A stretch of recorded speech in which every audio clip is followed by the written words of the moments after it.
주는 의미 두 번째 시간입니다. 지난 시간에는 이 은혜의 수단이었던 이 성례 중에서 세례와 성찬이 있다고 했는데, 그 중에 이 성찬이 우리에게 어떻게 은혜의 수단이 되는가, 성찬은 우리에게 무엇을 기억나게 하는가, 그리고 성찬이 주는 의미가 무엇인가, 이런 내용들을 같이 나눴습니다.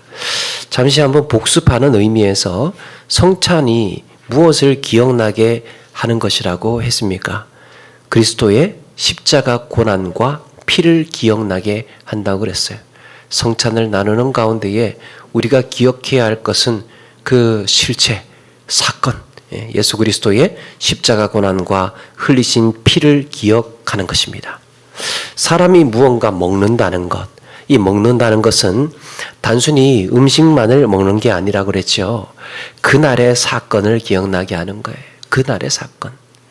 그날의 아픔, 그날의 참혹했던 순간을 선명하게 떠올릴 수 있게 해주는 게 음식이에요. 성찬은 그날의 사건과 그로 인해 얻게 된 구원의 은혜를 경험하게 합니다. 그리고 이 성찬이 갖는 의미가 오늘 말씀하고도 좀 연결이 되는데요. 성찬이 갖는 의미가 무엇이라고 했습니까? 하나는 죄사함과 영생의 의미가 있다 그랬습니다. 죄사함과 영생의 의미가 있다. 또 하나는 그리스도의 몸의 연합을 의미한다. 그리스도의 몸의 연합을 의미한다. 그리스도의 살과 피를 먹고 마시는 가운데에 우리는 그리스도께서 베푸신 영원한 생명에 참여하게 되는 것입니다. 그렇다면 세 번째는 성찬이 주는 의미는 성령의 지배 아래 놓이게 된다는 것입니다. 이제 그리스도와 한 몸이 되어서 연합되었기 때문에 하나의 생명 시스템 안에 들어가게 된 거예요. 그렇기 위해서는 생명 질서가 정리가 되어야 됩니다. 한 몸에 두 생명일 수가 없죠. 한 몸에는 한 생명이에요. 다시 말해서 하나의 몸으로 말미암아서 주체, 주권, 주인이 달라지는 겁니다. 우리는 그리스도의 생명에 귀속되는 거예요. 우리는 죽고 그리스도의 생명으로만 우리는 생존하는 것입니다. 이런 점에서 그 안에 참여하게 된 나는 단순한 생명만을 공유하게 된 자가 아니라 뭐라 그랬습니까? 주인의 사역과 또 주인의 취향, 지향점, 주인의 비전과 소망을 동시에 갖게 되는 거예요. 생명만 갖는 것이 아니고 사역과 목적과 지향점과 또 이런 비전과 소망을 동시에 갖게 되는 것. 또 한 가지는 말씀을 통한 성령의 내주와 인도하심으로 인해서 양육이 일어나게 됩니다. 떡과 포도주가 생명을 유지하고 영양분을 우리의 몸에 공급하는 것처럼 신령한 젖을 사모하게 된 자는 그의 성품에 있어서 변화가 오고 선한 일을 사모하게 되고 인생의 가치와 기쁨의 의미가 달라지게 됩니다. 단순한 생존이 아니라 우리의 삶의 방향과 의미도 더 함께 달라진다는 겁니다. 이게 성찬이 우리에게 주는 의미였습니다. 성찬을 나누는 가운데에 이런 것들을 기억하라는 거예요. 그렇다면 이렇게 성찬이 주는 의미가 막강하다 보니까 성찬의 의미를 우리는 어느 정도까지 이해해야 하는가? 성찬이 가지고 있는 의미가 종교개혁 과정에서 모든 것이 성경으로 돌아가자는 모토로 이 많은 변화가 오게 되었죠. 그런데 성찬 역시 적지 않은 혼란과 홍역을 치러야 했습니다. 이런 점에서 하이델베르크 요리문답 78번은 이렇게 질문하고 있습니다. 78번을 보니까 같이 고 계신 분 한번 읽어볼까요? 같이 시작. 떡과 포도주가 네?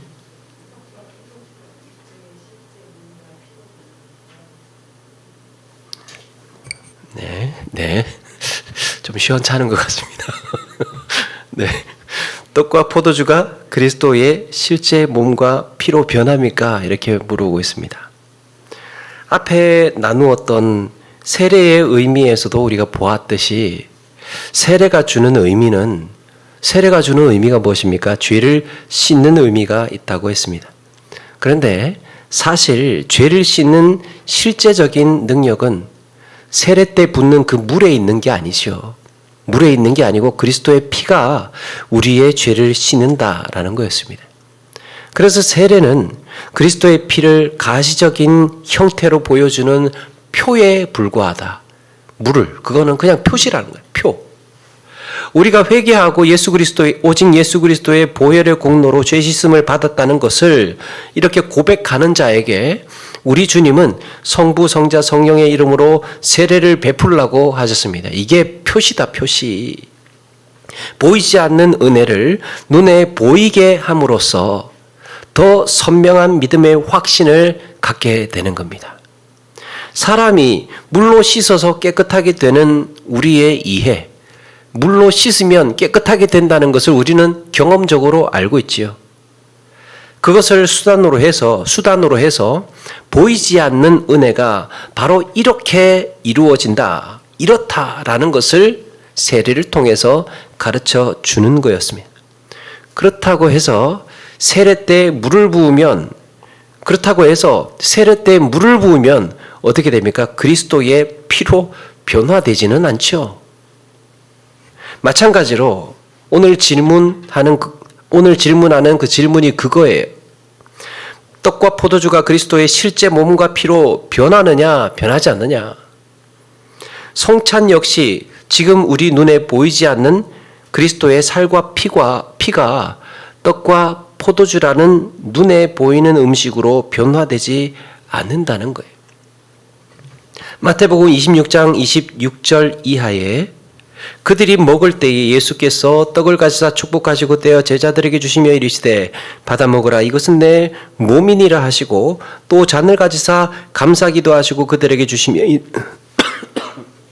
이르시되 이것을 마시라. 죄송합니다.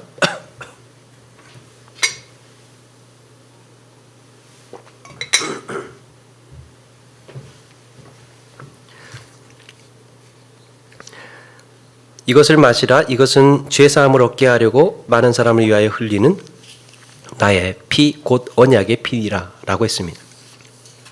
여기서 단순히 떡과 포도주를 먹고 마시는 것은 우리 육신의 양분이 될 수 있지만 음식을 먹는 것은 우리의 몸의 양분이 되죠. 그런데 그것만 가지고는 이 영적인 양분까지 되지는 못합니다.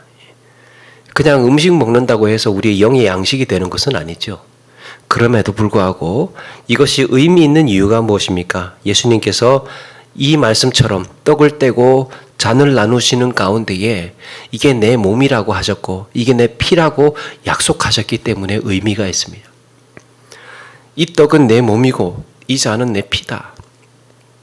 그런데 여기에서부터 이제 문제가 발생합니다.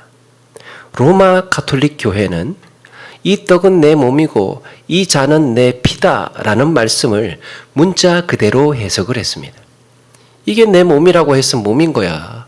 피라고 했으면 피인 거야.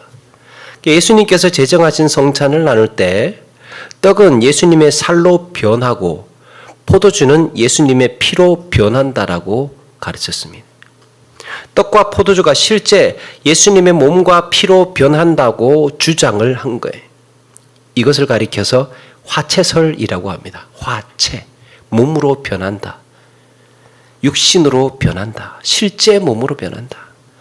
성찬의 떡과 포도주를 먹고 마실 때 이렇게 육체적이고 물질적인 임재가 우리의 입안에 들어가서 혀에 닿는 순간에 이루어진다는 거예요. 언제 변하느냐?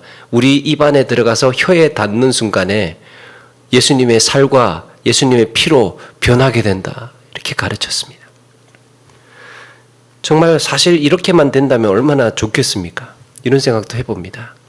감사하죠. 정말 예수님의 살과 피로 변할 수만 있다면 실제적인 예수님의 살과 피를 내가 먹고 마시는 것이니까 놀라운 은혜가 아닐 수 없습니다. 그러나 예수님께서 말씀하신 오늘 성경의 문맥에서 알 수 있듯이 예수님께서는 그날 제자들과 나눈 떡을 예수님의 몸에 비유하셨고 포도주를 예수님의 피에 비유하셨다는 것을 누구나 읽기만 하면 알 수 있는 대목이에요.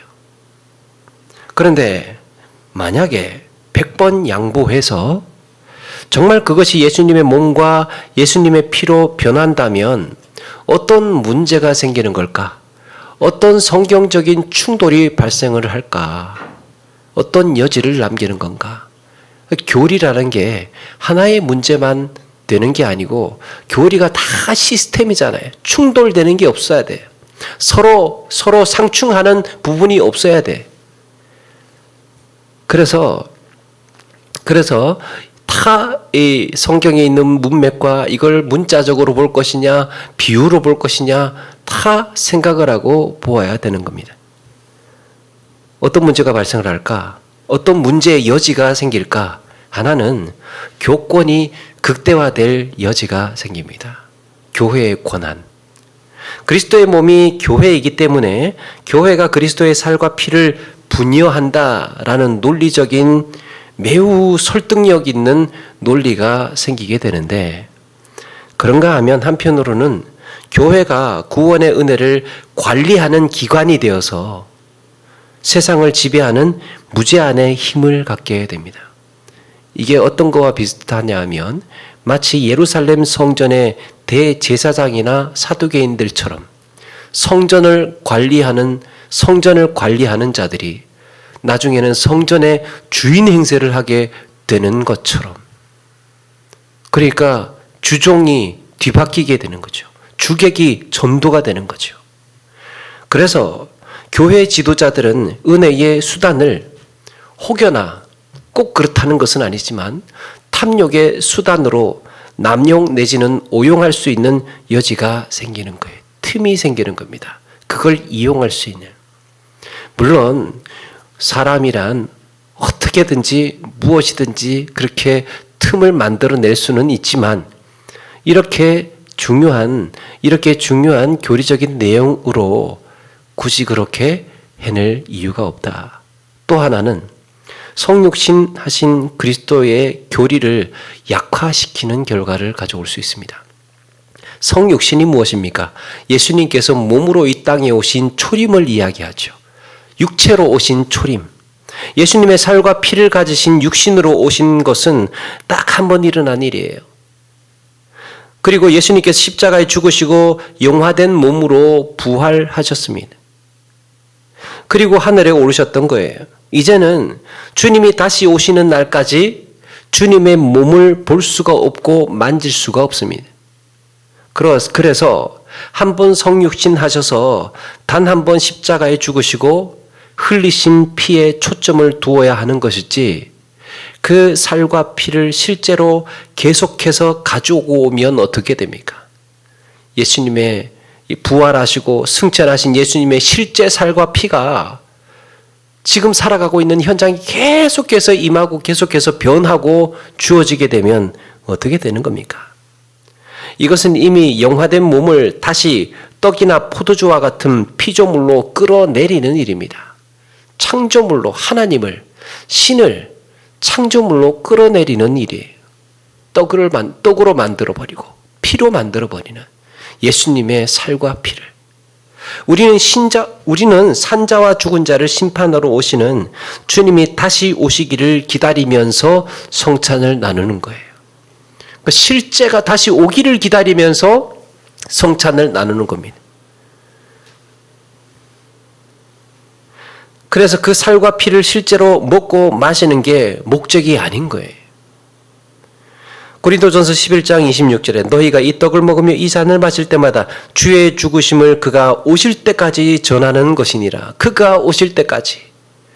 그러니까 실제 예수님의 영화된 몸은 우리와 같이 있지 않습니다.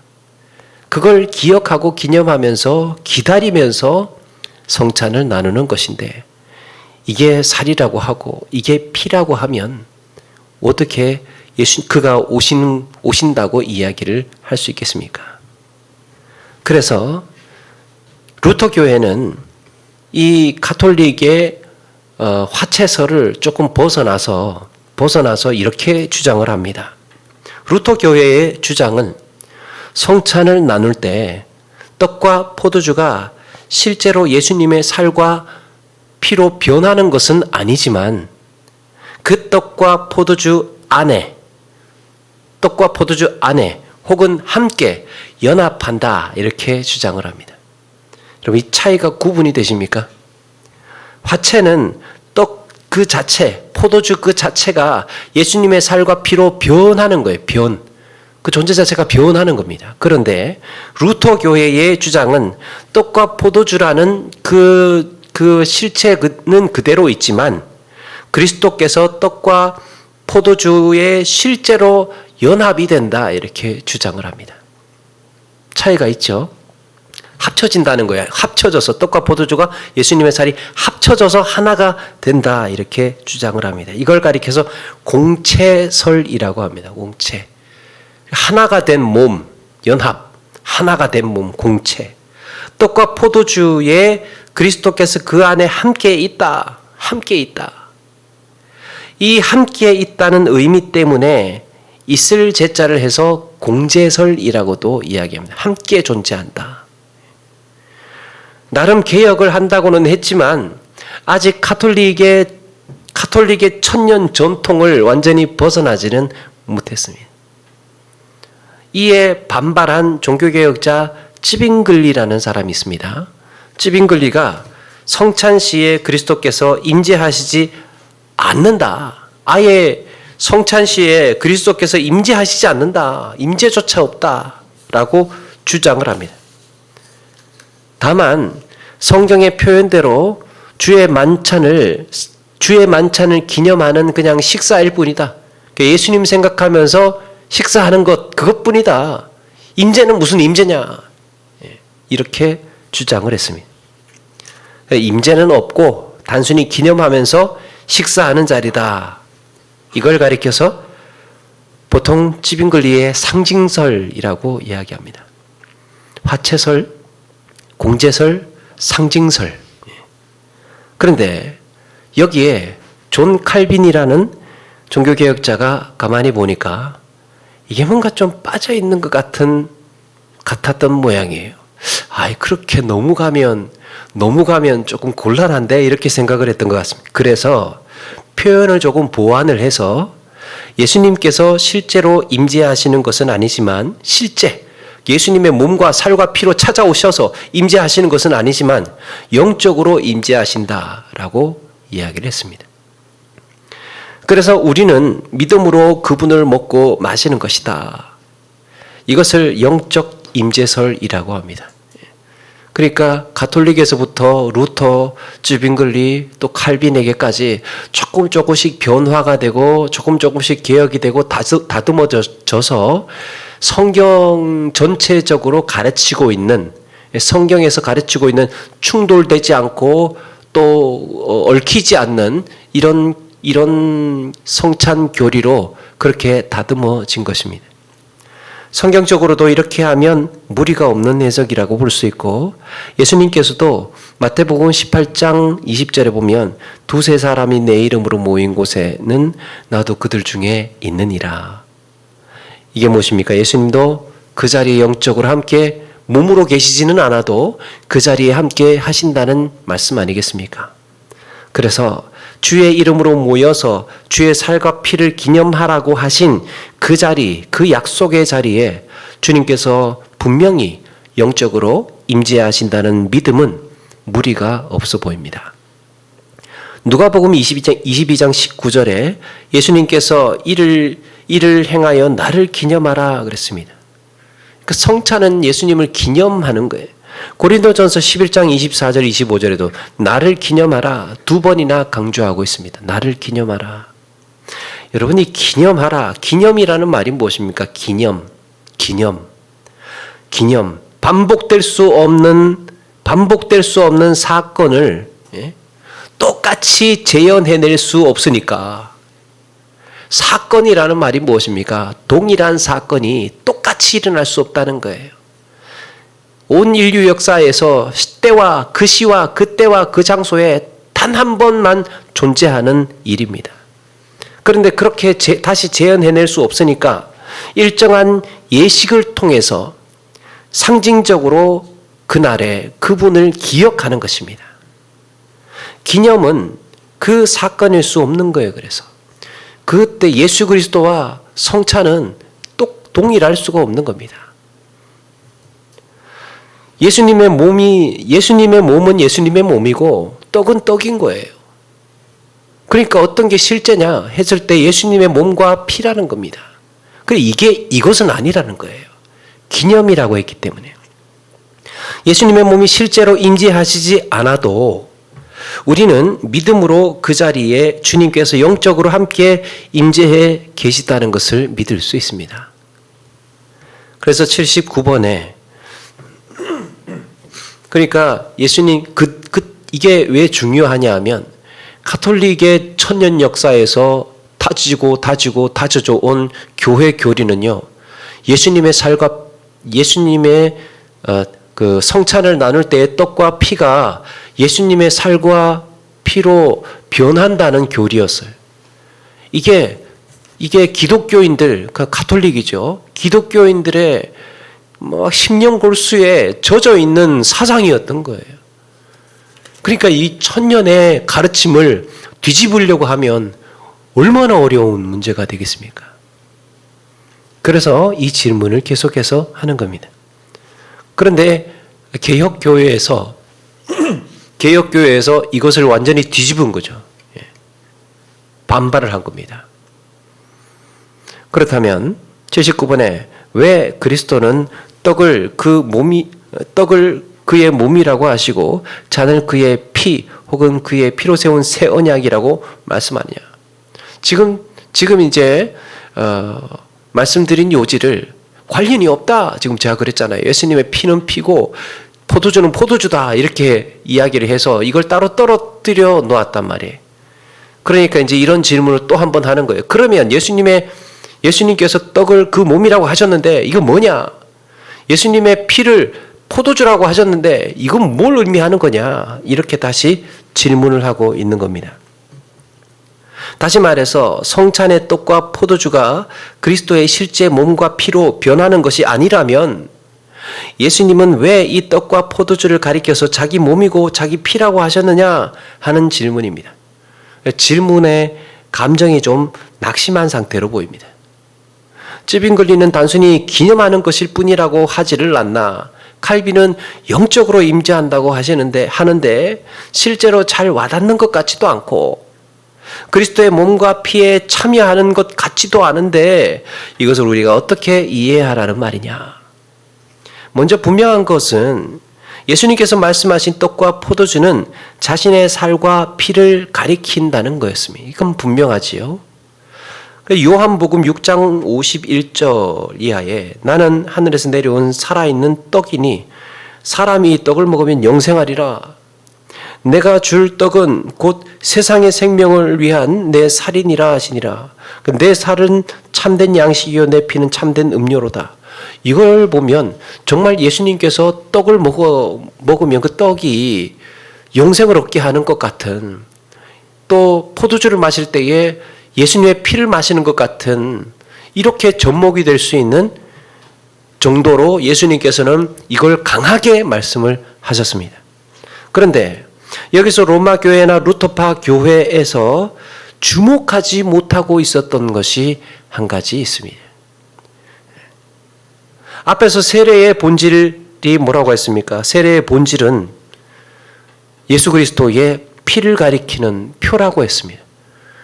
예수님의 우리의 죄를 깨끗하게 씻기시는 예수님의 피, 그걸 가리키는 표가 물, 즉 세례라고 했습니다. 그러니까 죄 씻음을 가시적으로 보여주는, 눈에 보이도록 보여주는 은혜. 그런데 세례는 성부, 성자, 성령의 이름으로 행하게 됩니다. 이게 뭐냐? 이 세례의 은혜는 예수님만이 아니라 삼위 하나님께서 주시는 거예요. 세례를 예수님께서만 주시는 것이 아니고 예수님께서 뭐라고 하셨습니까? 성부와 성자와 성령의 이름으로 세례를 베풀라고 하셨습니다. 그러니까 삼위 하나님께서 주시는 은혜라는 말이에요. 마찬가지입니다. 마찬가지로 성찬 역시 예수님의 살과 피를 가리키는 떡과 포도주에만 우리가 집중할 것이 아니라 떡과 그 포도주에만 예수님의 살과 피니까 여기에만 집중할 것이 아니라 우리가 보아야 할 것은 뭐냐 하면 누가 주시는 은혜인지를 기억해야 된다는 거예요. 지금 루터나 가톨릭은 무슨 오류를 범하고 있습니까? 이게 예수님의 피야. 이게 예수님의 살이야. 그러니까 이 떡과 포도주에만 갇혀서 그것만 계속해서 보고 그걸 가지고 논쟁을 하고 있었던 거예요. 그런데 칼빈이라든지 종교개혁자들은 거기에 갇혀있는 그 시각에서 떠났습니다. 이거를 누가 주시느냐에 집중을 하자. 성찬을 통해서 부어주시는 은혜는 삼위 하나님께서 주시는 겁니다. 예수님만이 아니고 하나님께서.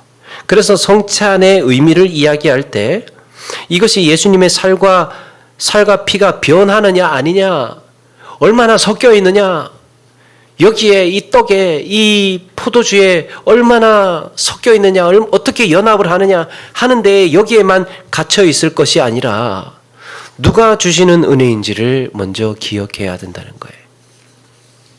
언젠가 한번 말씀드렸죠. 하나님 보좌 우편에 앉으신 그리스도께서는 하늘에서 우리를 위해서 대언자가 되어주시고 하늘에서, 땅에서는 우리에게는 성령께서 우리의 보혜사가 되셔서 우리를 위해 간구하신다라고 했습니다. 기억하십니까? 하늘의 중보자와 땅에 우리의 보혜사 파라클레오 곁에서 대신 말해주는 변호자. 우리 주님께서는 부활 승천하신 이후에 성령을 보내셨어요. 사도행전 16장 7절 이런 말씀이 있습니다. 바울이 무시아 앞에 이르러 비두니아로 가고자 있으되 예수의 영이 허락하지 아니하시는지라. 사도들은 성령을 예수의 영으로 교차해서 표현을 했습니다.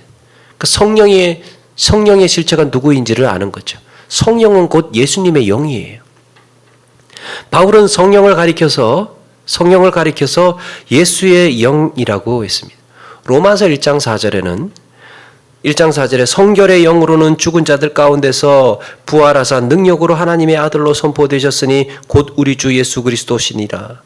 성결의 영으로 말할 것 같으면 이게 뭡니까? 성령으로 말할 것 같으면 부활의 능력으로 하나님의 아들이라고 증명되신 우리 주 예수 그리스도시니라. 그러니까 보이지 않는 하나님의 살과 피를 떡과 포도주로 참여한다는 것은, 이것을 떡과 포도주로 참여한다는 것을 보증하시는 이는 떡과 포도주에 있는 것이 아니라 성령이라는 거예요.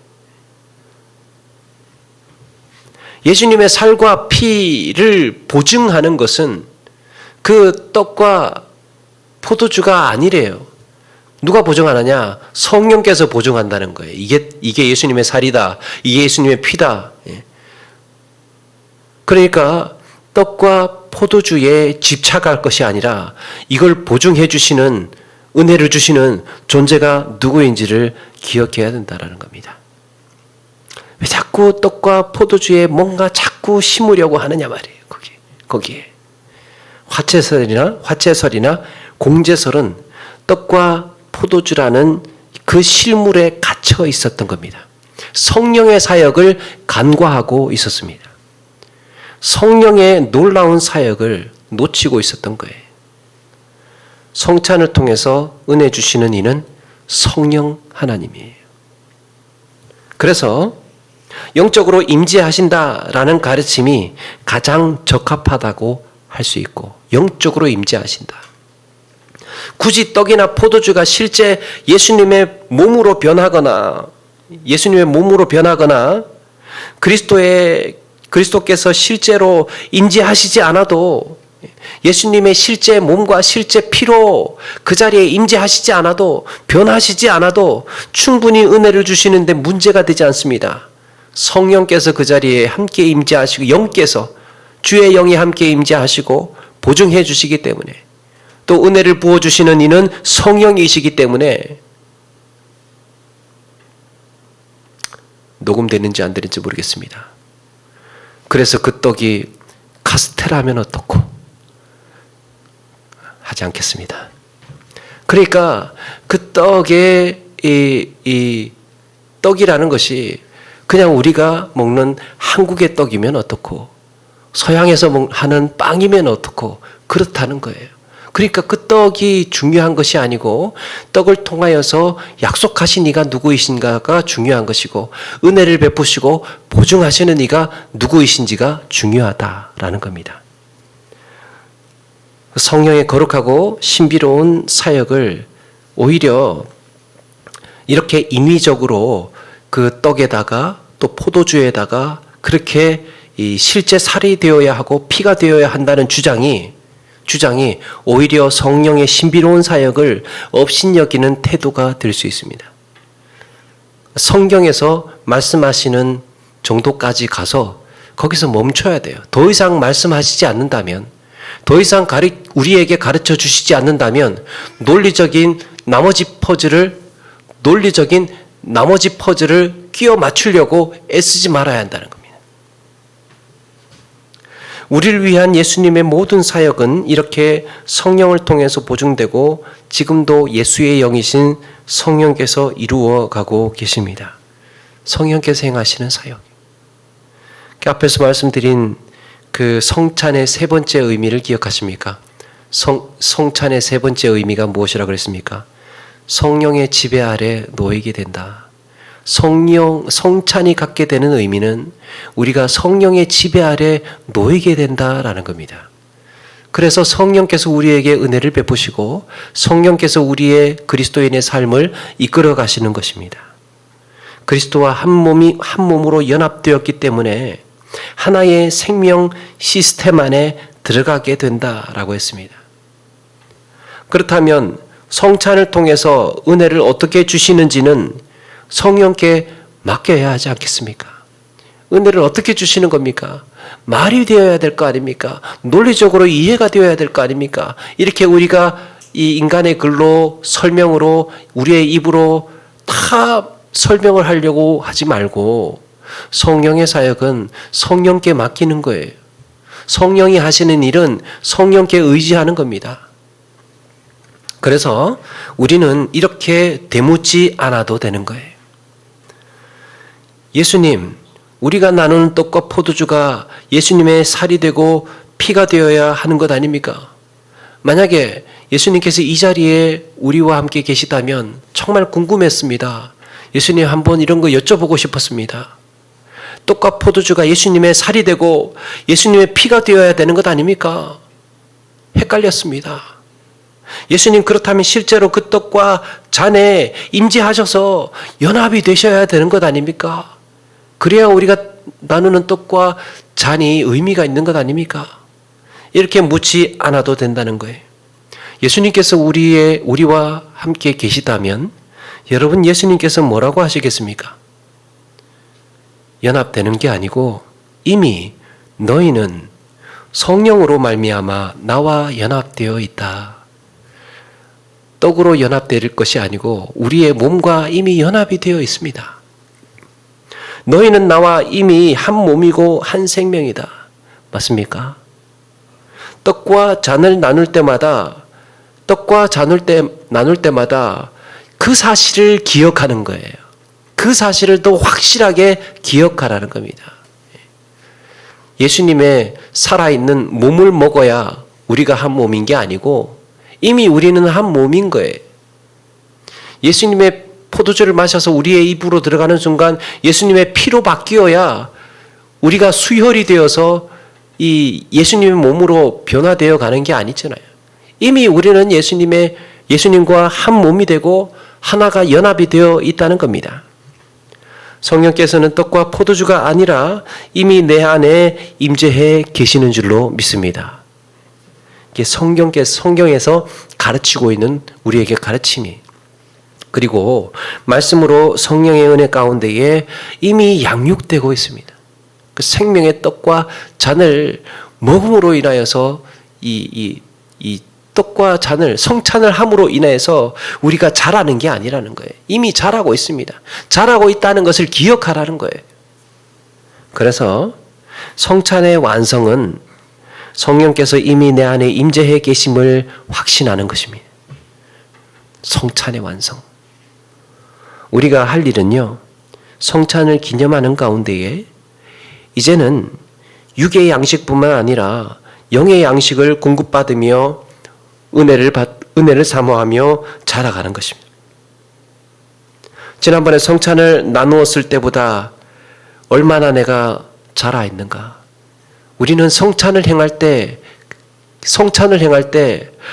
내가 예수님의 떡을 먹었어. 내가 예수님의 피를 마셨어. 이렇게 기억을 할 것이 아니고 지난번에 성찬을 나누었을 때보다 내가 지금 성찬을 나눌 때 나는 얼마나 영적으로 자라 있는가? 얼마나 예수님을 닮아 있는가? 내 믿음은 얼마나 성장하고 지난번보다 더 성숙해 있는가? 6개월에 한 번씩, 3개월에 한 번씩 성찬을 나눌 때마다 그때마다 다시 기억하고 다시 돌이키면서 확인해 보는 겁니다. 나는 얼마나 성장하고 성숙하였는가? 만약에 그렇지 못하다면 성찬을 나누는 가운데에 반성하고 성장되었다면 감사한 것입니다. 오히려 성장하지 못하고 퇴보하였다면, 욕보였다면, 죄로 인해서 내가 떳떳하지 못하다면 나에게 스스로 벌을 내리는 거지요. 성찬을 받지 않겠다. 그래서 이렇게 성찬을 나눌 때마다 내 신앙의 성장, 내 신앙의 성숙을 측정하고 점검하고 돌아보는 이런 계기로 또 삼자는 것입니다. 이렇게 단순히 성찬의 행위에 모든 것을 집중하고 성찬의 행위에 거기에 의존할 것이 아니라 주님 오시는 날까지 성찬을 행하라고 하신 본래 의미를 우리가 기억하고 내 믿음이 더 강해지고 또 더 신실한 그리스도인으로 살기 위해서 애써 나가시는 저와 여러분 되기를 주의 이름으로 축원합니다.